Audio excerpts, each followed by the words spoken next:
hablar hoy es cómo desarrollar un club de revistas. Creo que aprovecho mucho. Laura es una persona que maneja muy bien pues este tema y lo que viene a compartirnos el día de hoy, pues esperamos que sea de mucho provecho para aplicar en todas sus prácticas académicas y en la actividad que desarrollamos normalmente con los estudiantes. En un momentico les paso el listado de asistencia para que lo cuenten de forma bien. Laurita, muchas gracias. Bueno, entonces como ya Laurita dijo, mi nombre es Laura Pineda, médico hospitalario, y les voy a presentar dentro del curso de cualificación docente cómo realizar un club de revista. ¿Qué vamos a ver? ¿Qué es un club de revista? ¿Cuáles son los objetivos de un club de revista? ¿Cómo se evalúa un club de revista? Y lo principal es cómo se realiza un análisis crítico de los principales tipos de estudio que se presentan en un club de revista, que corresponden a ensayos clínicos y a metaanálisis. Bueno, entonces, ¿qué es un club de revista? Corresponde a un espacio para compartir el conocimiento actual acerca de un área en particular, ¿sí? Y esto con el fin de que a partir de ese club de revista se generen conclusiones que puedan ser llevadas al cuidado de los pacientes. Bueno, en cuanto a antecedentes, los clubes de revista se han utilizado como un método de enseñanza en diferentes áreas, enfermería, medicina y en las diferentes residencias, ¿sí? Y esto se ha realizado durante más de 130 años. Hacia los años 60-70 se utilizaba más que todo para proporcionar literatura médica actualizada, ¿sí? Y ya en la actualidad se utiliza más que todo como una técnica de enseñanza para que los estudiantes aprendan cómo hacer un análisis crítico de la literatura actual. Bueno, este señor, William Osler, fue el fundador de los clubes de revista hacia 1875 y los fundó con dos propósitos. El primero de ellos fue compartir conocimiento actual, porque en ese tiempo, digamos que el acceso a la literatura médica no era muy económico, ¿sí? Entonces, al hacer clubes de revista, reunir varias personas facilitaba la difusión de la literatura médica. Y el segundo objetivo era para traducirlo en la atención de los pacientes. Entonces, generalmente llevaba un caso clínico y a partir de ese caso clínico desarrollaba el club de revista y al final generaba conclusiones para resolver ese caso clínico. Bueno, existen múltiples modalidades para uno llevar a cabo un club de revista, ¿sí? Las que más conocemos son la presencial y la virtual. La presencial es la que se lleva a cabo con mayor frecuencia en el ámbito de la clínica. Es el docente con sus estudiantes por alrededor y listo. Sin embargo, existe otra modalidad que es la modalidad virtual. Esta es la que se utiliza principalmente en hospitales como el Pablo Tobón Uribe. ¿No la conoce el doctor? No, pero sí, la está liderando el doctor Ronado, en el cual los participantes se inscriben a través de una plataforma que ya se las voy a mostrar con su usuario y contraseña, ingresan a los links habilitados del club de revista, realizan el análisis crítico del artículo y posteriormente discuten a través de comentarios, ¿sí? Las ventajas es que puede darse ese club de revista en diferentes ubicaciones, en diferentes zonas horarias. Entonces, esa es la plataforma. Ingresan a través de usuario y contraseña, aquí estarían habilitados los diferentes clubes de revista, realizan el análisis crítico y posteriormente lo discuten. Sin embargo, existen ya publicaciones en revistas que publican el análisis crítico de una vez, de un artículo científico. O sea, usted no tiene necesidad de hacerlo, porque usted es no buscarlo en la literatura en ciertas revistas o en ciertas bases de datos, como vamos a ver más adelante, y ya usted va a tener acceso al análisis crítico de un artículo científico, no se tiene que desgastar haciendo. Como por ejemplo, la revista de Atraia, que es la de la Universidad de Antioquia. ¿Y esto con qué fin se hace? Con el fin de favorecer la rápida difusión entre la comunidad científica de los resultados más relevantes de ciertos estudios. Y esta, por ejemplo, es una base de datos de la Universidad de York que contiene más de 35.000 análisis críticos de metaanálisis, revisiones sistemáticas de la literatura, ensayos clínicos, evaluaciones económicas, evaluaciones de tecnologías en salud, ¿sí? Entonces, simplemente aquí este buscador, usted ingresa sus palabras clave, ¿sí?, del artículo que quiere buscar, y si tiene suerte y le sale, pues ya está listo el análisis crítico. Bueno, Ahora, ¿qué tipo de estudios se presentan en un club de revistas? Como ya habíamos dicho, los principales son los metaanálisis y los ensayos clínicos.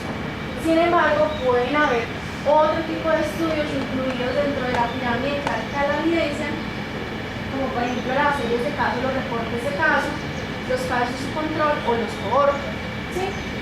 Sin embargo, para que tengan en cuenta, las revisiones sistemáticas, metaanálisis y ensayos clínicos, digamos que en la actualidad ya no son considerados la cima de la pirámide. ¿Por qué? Porque hay una nueva clasificación, hay un nuevo modelo piramidal, que es el modelo piramidal de Jaimes o de las 6 S, en el cual en la base van a estar los estudios individuales, es decir, esos que acabamos de mencionar, ¿sí? Y ya hacia arriba van a estar las revistas que publican análisis crítico de artículos, ¿sí? Van a haber revisiones evaluación de tecnologías en salud, evaluaciones económicas, van a estar las guías de práctica clínica, va a estar UpToDate, que es una herramienta que nosotros tenemos libre acceso, compartido pues con la escuela, y van a estar los sistemas de apoyo a la toma de decisiones. Ahora, ¿con qué objetivo se realiza un club de revista? Entonces, los dos primeros objetivos ya los hemos mencionado. El primero, para mantenerse actualizado en un área en particular, ¿sí? Y el segundo es para desarrollar habilidades de los estudiantes para el análisis crítico de la literatura científica. También sirve como un espacio académico para difundir el conocimiento, para discutir controversias y para mejorar la práctica clínica. Y adicionalmente, los clubes de revista pueden ser una fuente de ideas para futuras investigaciones. Listo. Ahora ya acabamos de ver la generalidad de los clubes de revista. Ahora vamos a ver las claves que se deben tener en cuenta para llevar a cabo un club de revista, ¿sí? Y una de las principales claves que se debe tener en cuenta es asignar un líder del club de revistas. ¿Por qué? Porque eso se correlaciona con la efectividad del club. Este líder puede ser un docente, puede ser un residente, puede ser un estudiante, ¿sí? El hecho es que hay una persona con conocimiento básico acerca del tema que se va a presentar y con experiencia en la conducción de un club de revistas, ¿sí? ¿Qué responsabilidades va a tener ese líder? Agendar las reuniones, ¿sí? Asignar un horario. Todos los viernes, por ejemplo, en el club de revista de reumatología, todos los viernes a las 6 de la mañana en la cafetería. Y el líder es ya sea el doctor Mesa o el doctor Carlos Jaime, son los dos. Entonces ellos se encargan de agendar las reuniones, de difundir los artículos que se van a discutir, que se deben enviar con 3 semanas previamente a la reunión, y de desarrollar las preguntas para dirigir la discusión del club de revistas, ¿sí? Ahora, deben definir cómo deben ser los encuentros. Se recomienda que los encuentros sean constantes y anticipados, es decir, que previamente se defina cuánto va a durar el club de revista, dónde va a ser, a qué horas va a ser, la hora que sea conveniente para la mayoría de los participantes, generalmente o muy temprano en la mañana o ya muy tarde al finalizar la jornada, que es cuando la mayoría pues, de nosotros podemos. Se prefiere que la asistencia sea constante, es decir, que se asigne un día a la semana, todas las semanas para ese club de revista, ¿sí? Eso mejora, digamos, la asistencia versus si la programación es variable. Listo. Los clubes de revista es muy importante que tengan un objetivo, que tengan una razón de ser. Ya sea, por ejemplo, que salió un nuevo artículo sobre un medicamento pues súper novedoso, entonces se quiere hacer el club de revista para actualizarse en cuanto a ese medicamento. O por ejemplo que en la ronda clínica encontraron pues un paciente que hay ciertas dudas en cuanto al manejo, en cuanto al diagnóstico, no sé. Entonces ese sería el objetivo de llevar a cabo el club de revistas. Bueno, y a la hora de invitar a los asistentes, también es importante que para que el club de revista tenga un éxito, la participación sea obligatoria, pero eso es principalmente para el personal en formación, ¿sí? Para los estudiantes, residentes, etc. Listo. Bueno, ahora, cómo vamos a buscar y cómo vamos a seleccionar el artículo que se va a presentar en el club de revistas. Entonces, inicialmente se debe elegir un problema o un tema de interés, ¿sí? Como ya les dije, porque nos queremos actualizar en un tema en particular o porque hay un paciente que no se sabe cómo va a ser el diagnóstico, cómo va a ser el tratamiento, etc. ¿Sí? ¿Qué vamos a buscar? Vamos a preferir trabajos de investigación originales sobre los artículos de revisión, obviamente porque los trabajos de investigación originales pues son basados en la evidencia, ¿sí? ¿Dónde vamos a buscar? Vamos a buscar en revistas indexadas de alta calidad, tipo New England, JAMA, BMJ, etc. ¿sí? Y vamos a seleccionar artículos recientes, de menos de 5 años a partir de su publicación. Ahora, ¿qué clase de artículos vamos a presentar? Puede ser una amplia gama de preguntas de investigación, sean relacionadas con diagnóstico, con tratamiento, con prevención, con etiología, o sea, se puede presentar cualquier tipo de artículo científico, ¿sí? Idealmente, artículos de investigación originales, como cohorte, casos y controles, pero principalmente ensayos clínicos y metaanálisis. El envío de los artículos se debe realizar con antelación, ¿sí? 3 semanas antes de lo programado. Y adicionalmente, puede que dentro de un club de revista los participantes sean de pregrado, otros de residencia, otros fellow, otras enfermeras. Entonces, hay ciertos, pues, los más chiquitos, digamos que no tienen, se les debería mandar un artículo o un texto de referenciación, ¿sí? O sea, si vamos a discutir en el club de revista, no sé, un medicamento muy novedoso para el lupus, pero no sabemos qué es el lupus, cómo se clasifica, cómo se diagnostica, entonces lo ideal es mandarles un texto de referenciación. Listo. ¿Cómo se debe llevar a cabo el club de revista? Entonces, lo ideal es que se lleve a cabo en mesa redonda, ¿sí? Para que haya contacto visual entre todos los participantes. En general se recomienda que sean máximo de 10 a 12 participantes, más de eso favorece pues a la dispersión del grupo. Inicialmente quien presenta el club de revista, el expositor, ¿sí? Debe presentarse, debe decir por qué decidió elegir ese artículo, como hemos dicho, todos los objetivos que puede tener un club de revista, cómo encontró el artículo, no debe ser pues algo súper detallado, debe decir la base de datos, cuáles palabras clave utilizó, etc. ¿Cuál es la relevancia del tema? Debe realizar un análisis crítico de ese estudio dependiendo del tipo de estudio. Es decir, cuando nosotros presentamos un club de revista, no es leer textualmente el artículo, es hacer un análisis crítico de ese artículo dependiendo del tipo de estudio. Y para eso tenemos unas herramientas que las vamos a ver más adelante. Finalmente, se debe generar una conclusión. Si, por ejemplo, el club de revista se desarrolló para resolver un caso clínico, entonces en la parte de la conclusión se debe dar espacio para resolver ese caso clínico, ¿sí? Finalmente, lo ideal, esto casi no se hace, es entregar un resumen, ¿sí?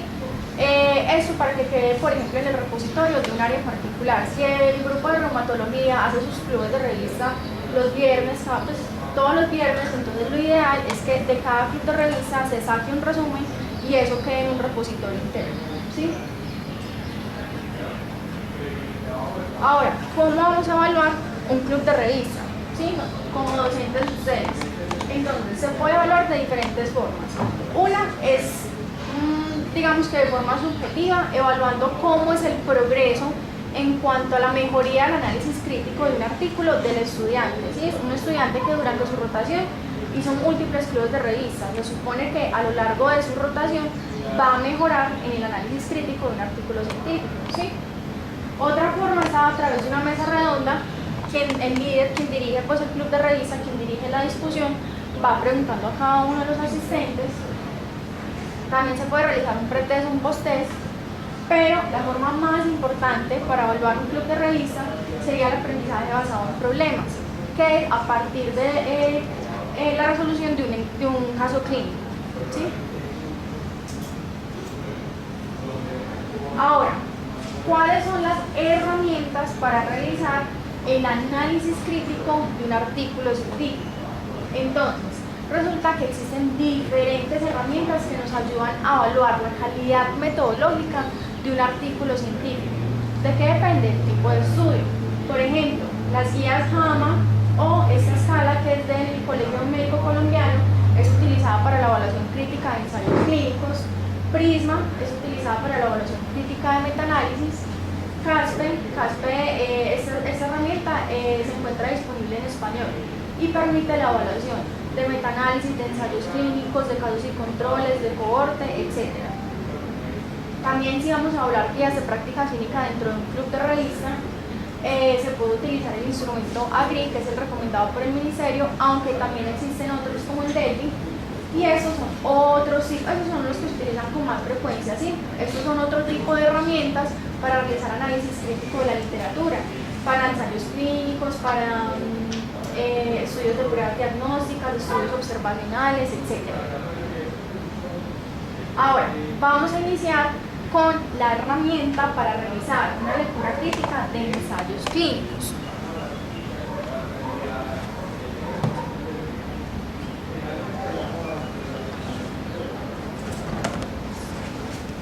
Aquí les voy a entregar la guía, ¿sí?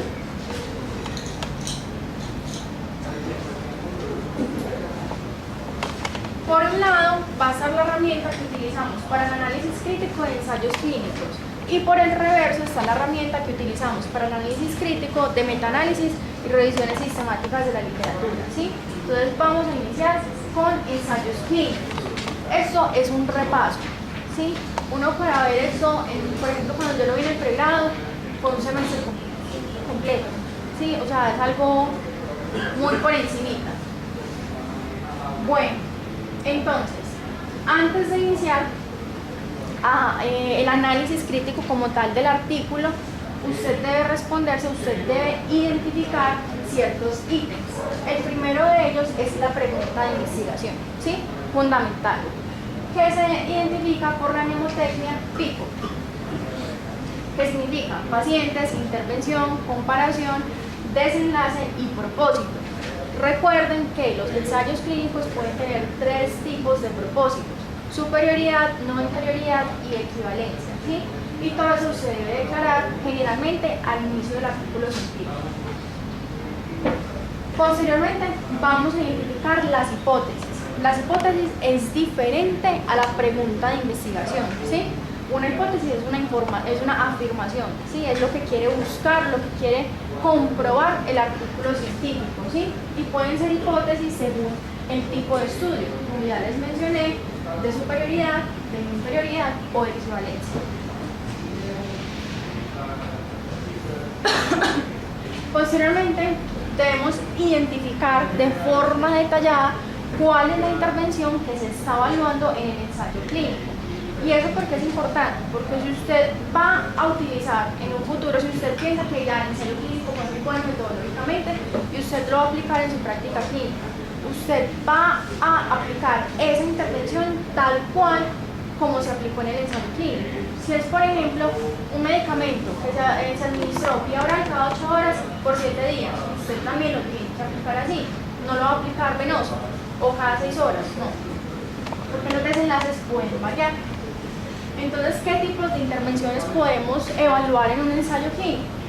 Se pueden evaluar medicamentos, vacunas, procedimientos, cirugías, dietas, apoyo psicológico, nutrición, o sea, de todo, cualquiera puede ser una intervención, ¿sí?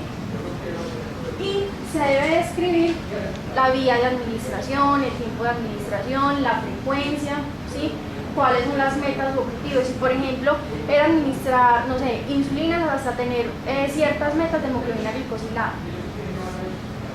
Listo. Entonces, detallar completamente cómo se realiza la intervención. Y no solo la intervención, sino también que recibió el grupo control. Listo.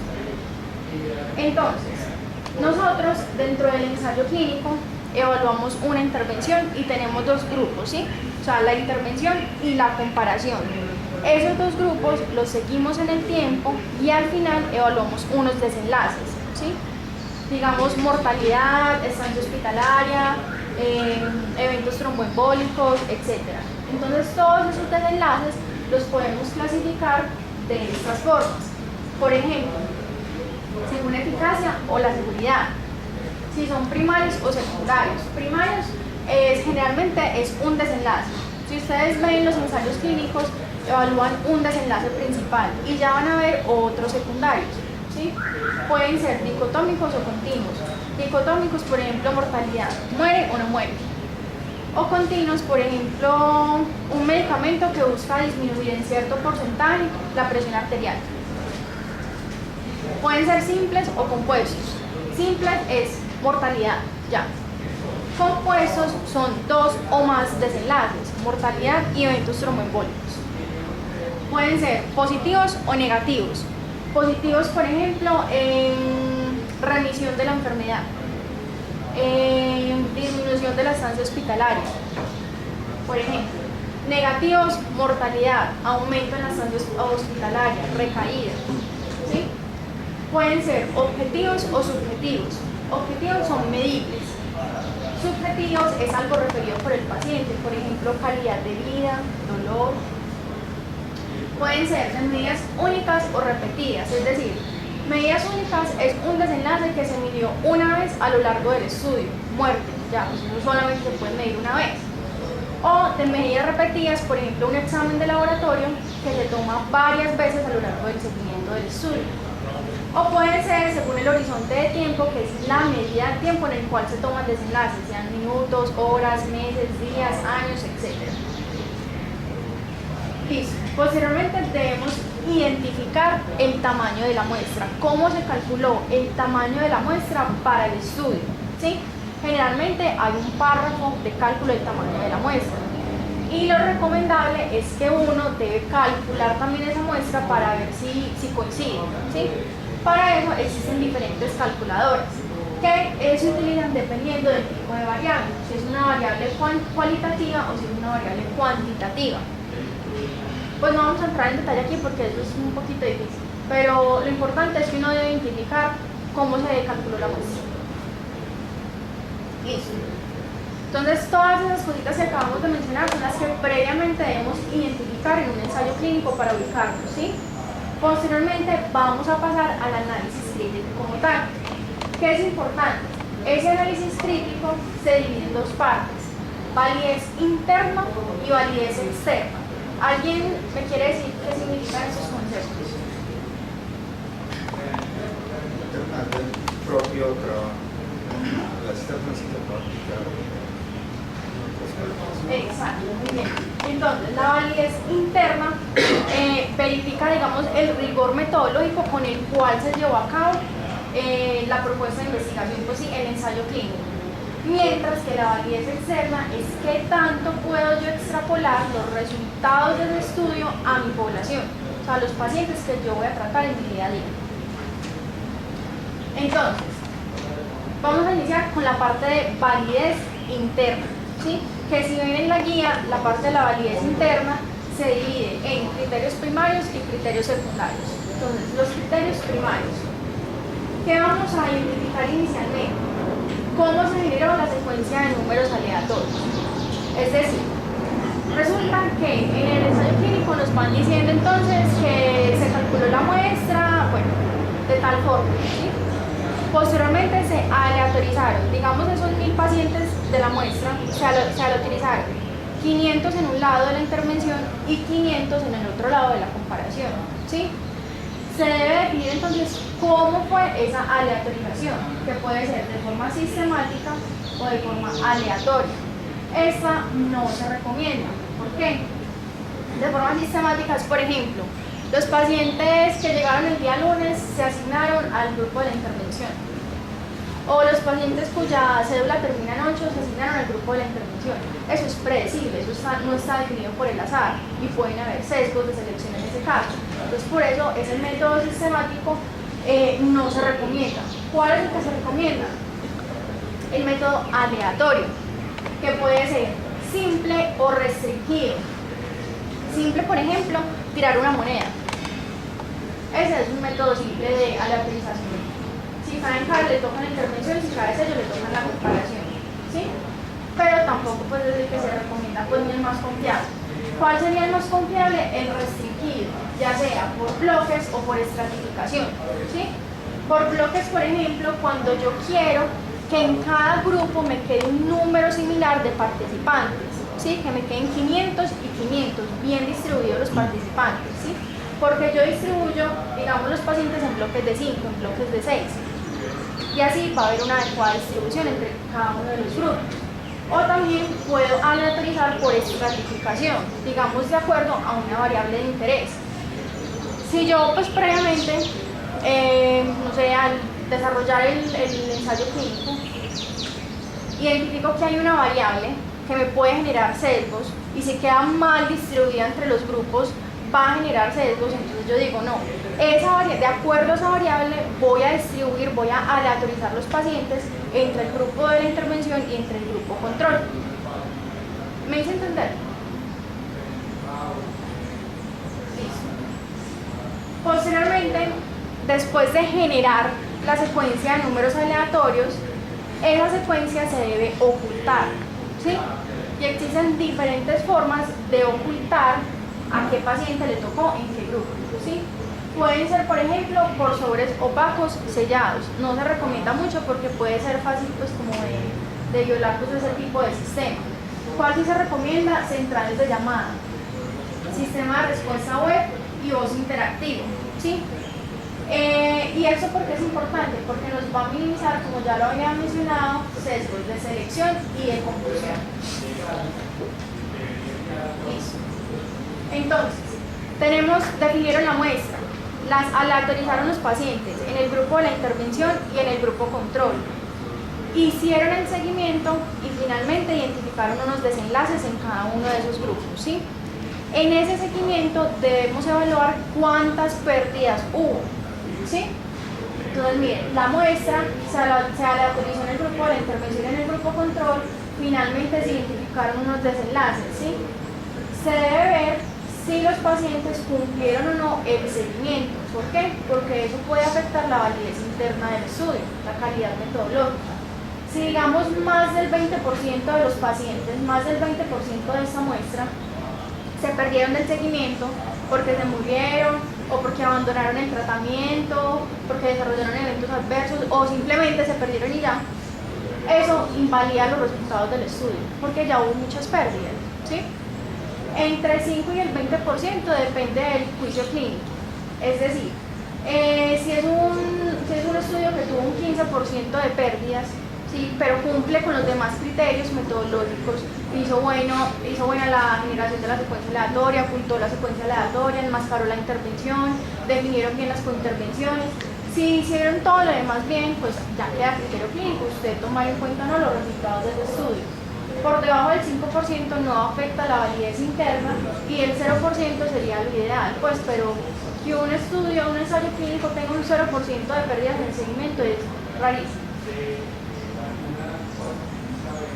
Ahora, finalmente, cuando ya tienen estos desenlaces, hay dos formas de analizarlos, por intención a tratar o por protocolo, ¿sí? Por intención a tratar es cuando todos los pacientes, el número de pacientes que se les mide el desenlace es el mismo número de pacientes que fueron aleatorizados, independiente si se perdieron o no del seguimiento. Mientras que el análisis por protocolo solamente va a evaluar los desenlaces de los pacientes que finalizaron todo el seguimiento. ¿Cuál sería el mejor análisis?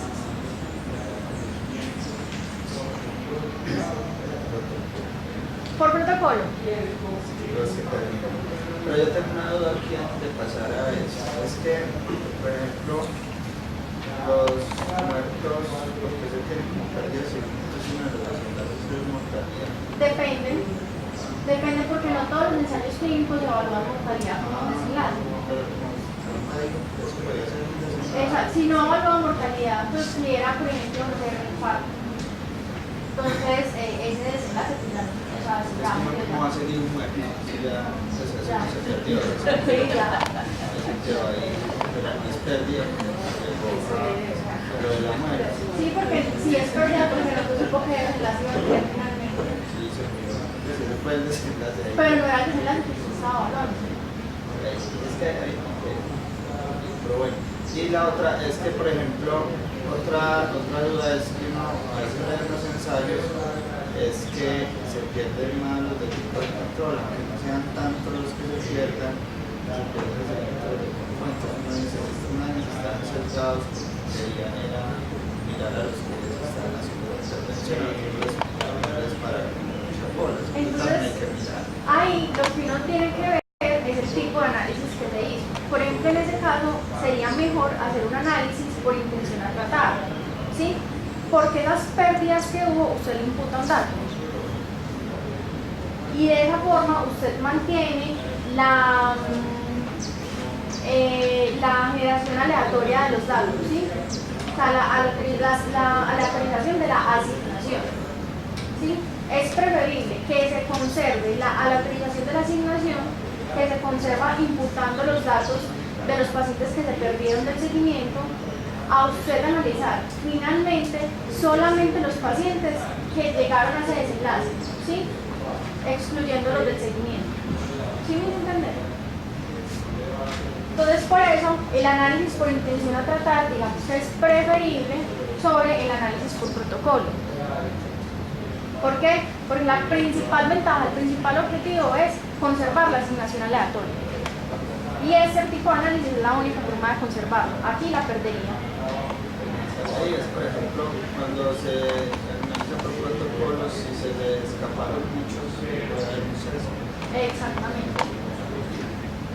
Entonces, ¿qué le prefiere? Análisis por intención a tratar, se imputan los datos y se conserva la asignación aleatoria. Listo. Seguimos entonces con los criterios secundarios. Ahí terminamos los criterios primarios de la validación interna. Seguimos con los criterios secundarios de la validación interna.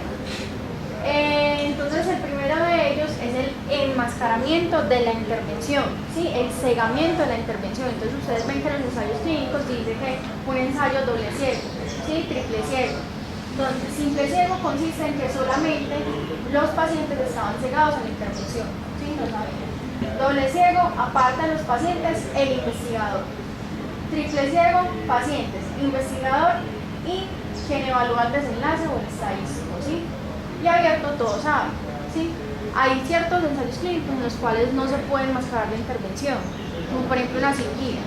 Pues no hay forma de enmascararla. Uno recibe la cirugía, otro no. Bueno, entonces, ¿por qué es importante enmascarar la intervención? Porque eso no previene los sesgos de información. Listo. Posteriormente nos vamos a fijar si los grupos al inicio del experimento eran similares. Eso donde lo identificamos principalmente en la tabla 1. ¿Sí? Generalmente los ensayos clínicos, la primera tablita explican todas las características sociodemográficas y clínicas de la totalidad de los pacientes que incluyeron. ¿Sí? Y eso porque es importante, porque nos permite identificar las diferencias que pudieron afectar un desenlace. Porque resulta que, digamos, grupo de intervención, grupo control. Y en el grupo de la intervención hubo ciertos pacientes, o sea, hubo mayor cantidad de pacientes con un estadio leve de la enfermedad, mientras que el grupo control hubo más pacientes con un estadio severo de la enfermedad. ¿A quién favorece ahí? A la intervención, ¿cierto? Listo. Otro criterio, definir la cointervención, es decir, se han tratado los grupos de la misma forma, resulta que aparte de la intervención puede haber otro tipo de manejos, ¿sí? Que pueden ser como coadyuvantes, ¿sí? Y ese manejo debe ser igual para el grupo control y para el grupo de la intervención. Por ejemplo, estoy evaluando un medicamento en el grupo de la intervención, ¿sí? El otro recibe placebo. Sin embargo, ambos grupos reciben nutrición, reciben apoyo psicológico, reciben fisioterapia, ¿sí? Se debe garantizar que esas cointervenciones sean iguales en ambos grupos. Bueno, esta parte es el análisis de los resultados. Esta la vamos a pasar por encimita. ¿Por qué? Porque eso es una clase completa. ¿Sí? Cómo analizar los resultados de un ensayo clínico. Esto de que depende de las medidas que utilicen. RRs, ORs, NNT, RAR, RR, o sea, dependiendo del tipo de medida, se analiza el desenlace, ¿sí? Entonces eso por encima porque sería una clase completa.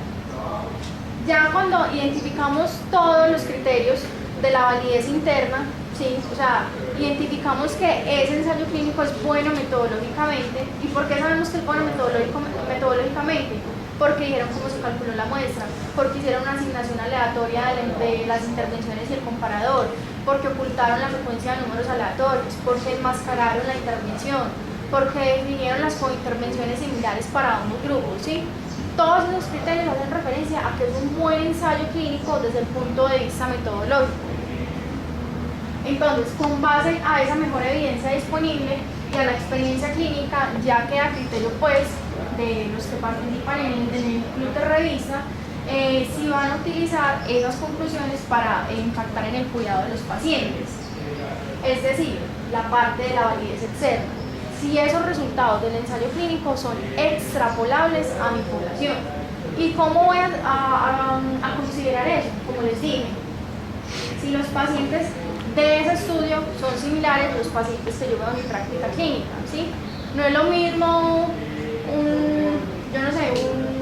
un estudio por allá hecho en Alemania en monos, ojos azules, pues es muy diferente a la población que nosotros pues manejamos en nuestro día a día. Entonces ver si esas características de sus pacientes son equiparables a las de nuestros pacientes. También verificar que nuestros pacientes cumplan los criterios de inclusión y no cumplan los criterios de exclusión. Adicionalmente, se debe definir la intervención que se aplica en ese ensayo clínico, nosotros la tenemos que aplicar de la misma manera. Como les decía, si ellos la aplican vía oral, nosotros no vamos a poner a iniciarla venosa, porque pues cambiaría los desenlaces. Y si la intervención es similar, como les dije, si en el ensayo clínico se garantizaba apoyo psicológico, nutrición, fisioterapia a sus pacientes, pues la idea es que nosotros también, si lo vamos a aplicar a nuestra práctica clínica, lo garanticemos. Posteriormente vamos a volver a mirar los desenlaces, ¿sí? Que esos desenlaces sean clínicamente importantes.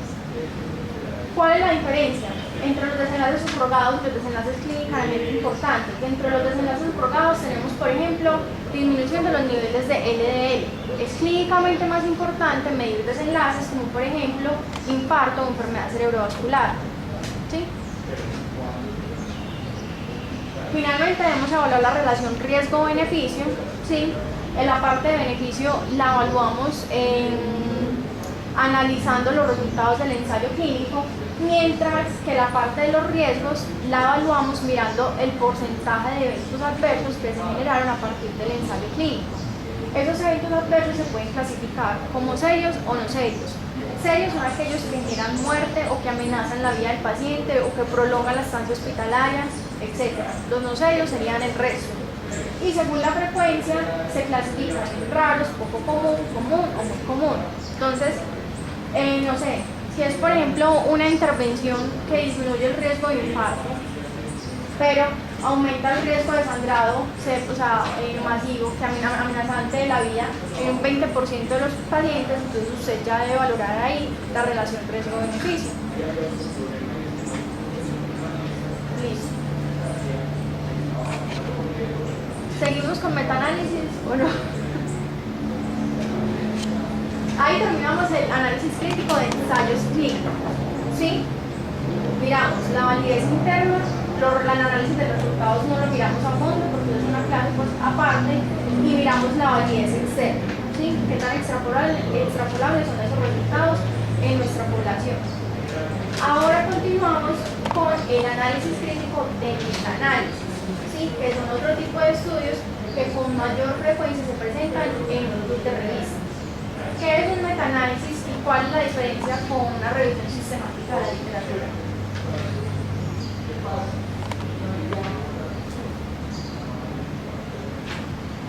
Listo, entonces, un metaanálisis, ¿qué es importante? Un metaanálisis surge a partir de una revisión sistemática de la literatura, ¿sí? Pero no toda revisión sistemática de la literatura llega a metaanálisis. ¿Por qué?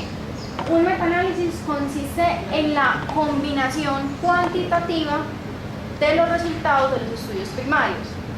¿Sí? Por ejemplo, un estudio primario, ensayos clínicos. Yo hago una revisión de la literatura, identifico una serie de ensayos clínicos.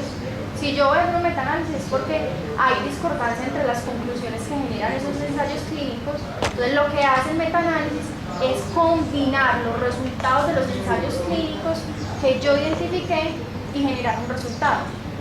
Ahorita lo vamos a ver en una gráfica más clara.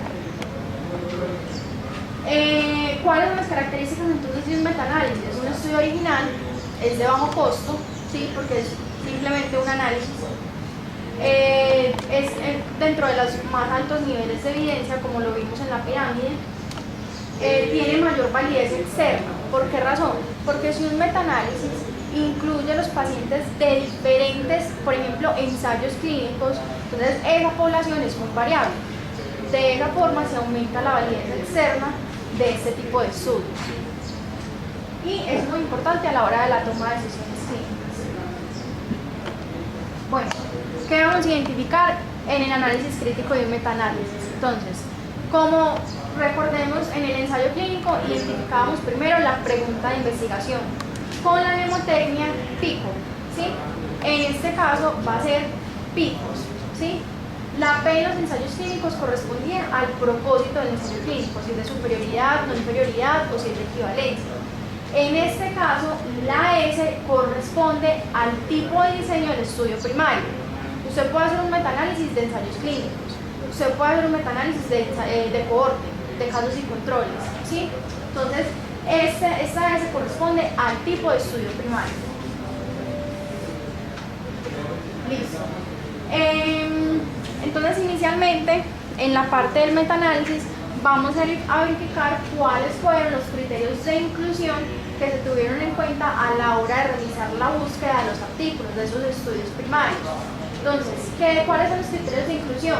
Primero, las características del estudio, que es la misma pregunta de investigación.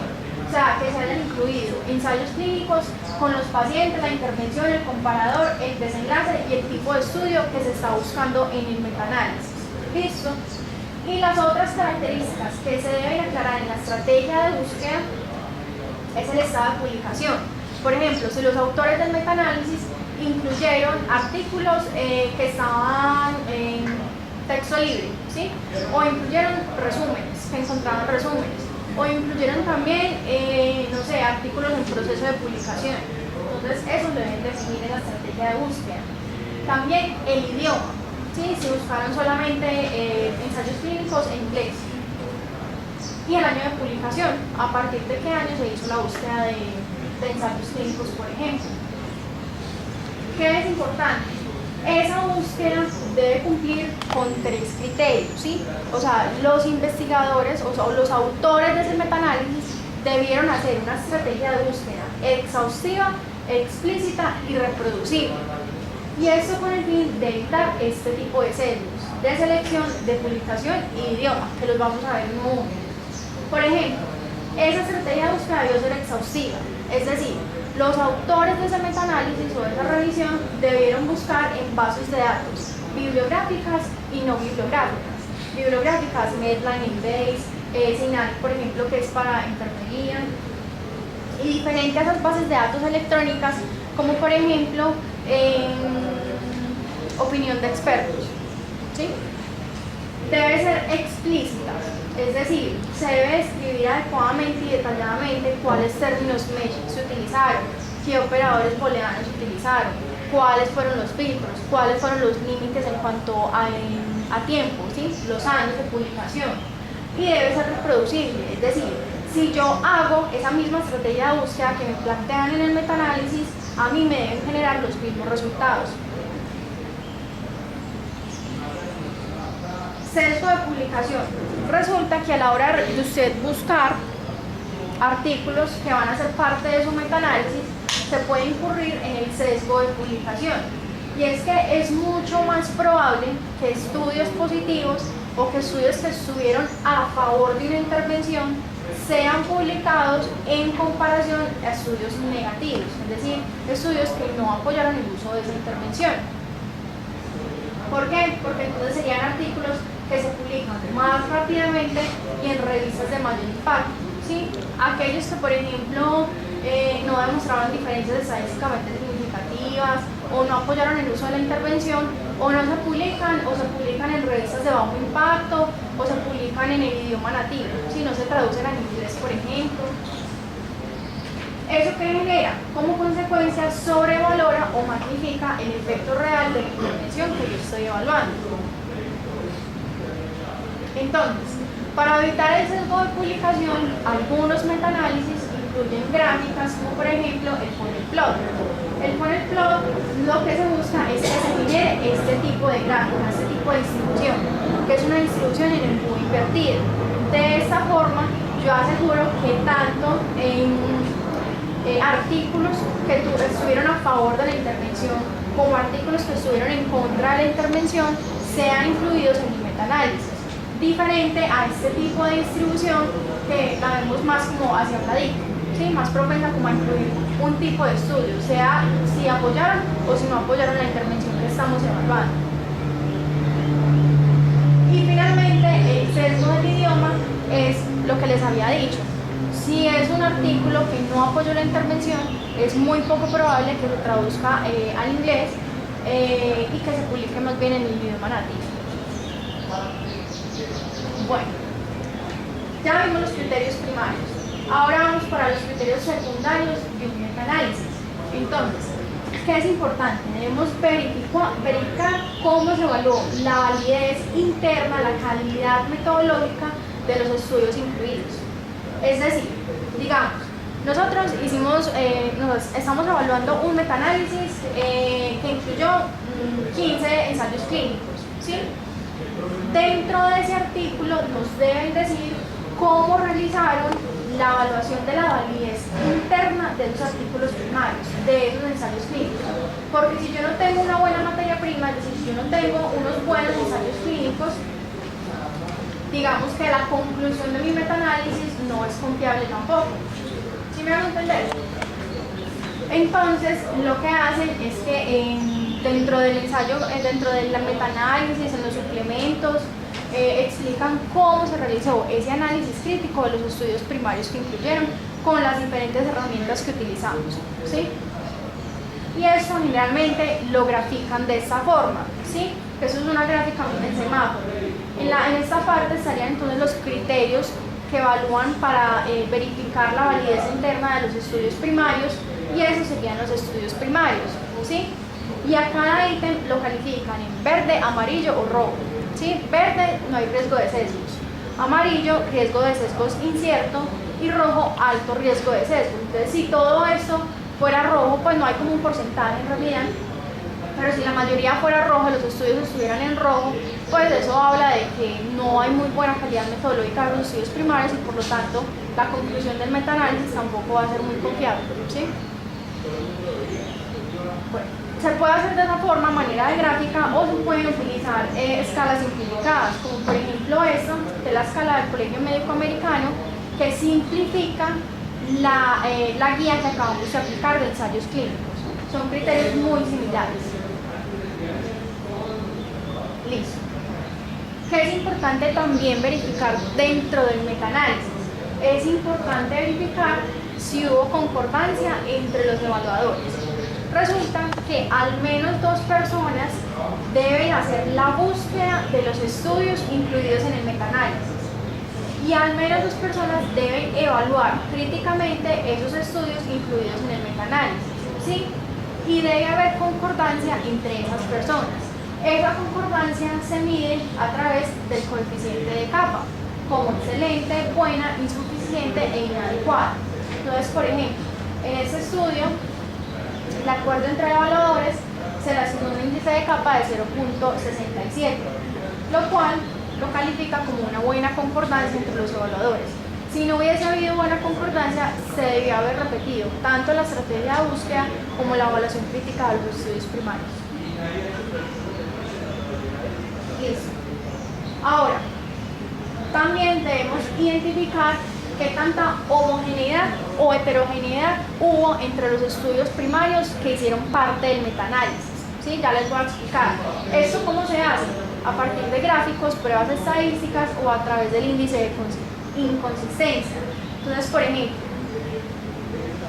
esos son los estudios primarios, ¿sí? Digamos que todos estos son ensayos clínicos que hicieron parte de este metaanálisis, ¿sí? La combinación cuantitativa de estos ensayos clínicos corresponde al metaanálisis, que es esta parte final, ¿sí?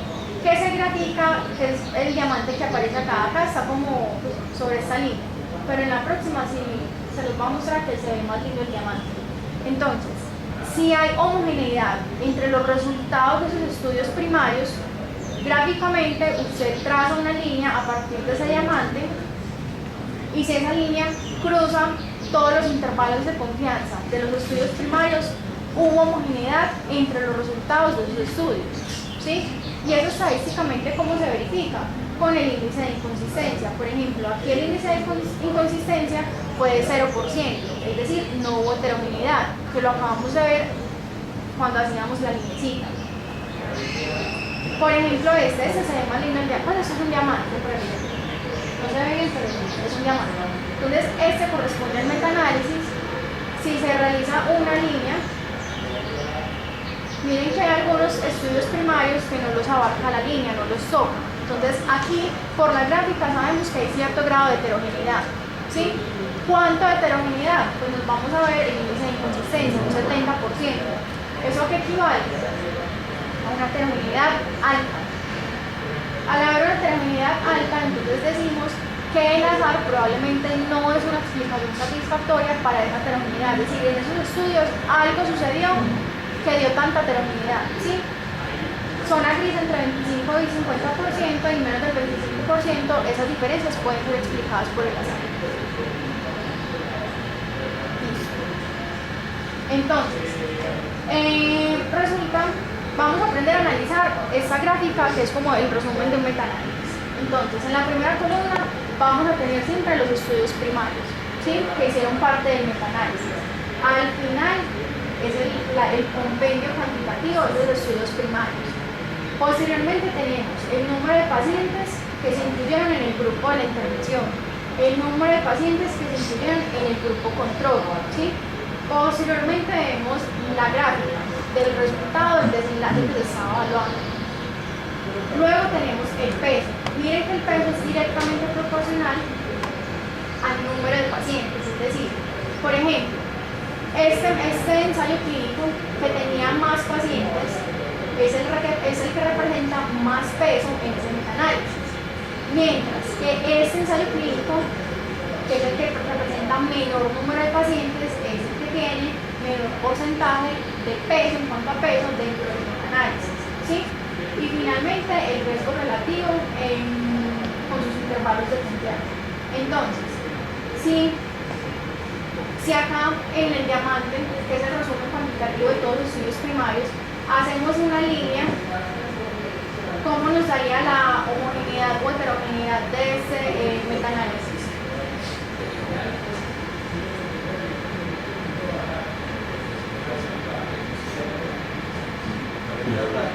Falta. Entonces, si la ponemos acá, ese lo cruza, ¿sí? Ese lo cruza y ese lo cruza. Es decir, prácticamente podemos decir que los resultados de los estudios primarios son homogéneos. Si nos vamos al índice de consistencia, pueden 0%, que lo clasifica como no heterogeneidad. ¿Sí? Listo. Y finalmente evaluamos la validez externa del metaanálisis, que son exactamente las mismas preguntas que nos respondimos en los ensayos clínicos, ¿sí? La relación riesgo-beneficio, si es equiparable a mis pacientes, ¿sí? Probablemente sí, porque el metaanálisis incluye poblaciones muy diversas, ¿sí? Mucho más amplias.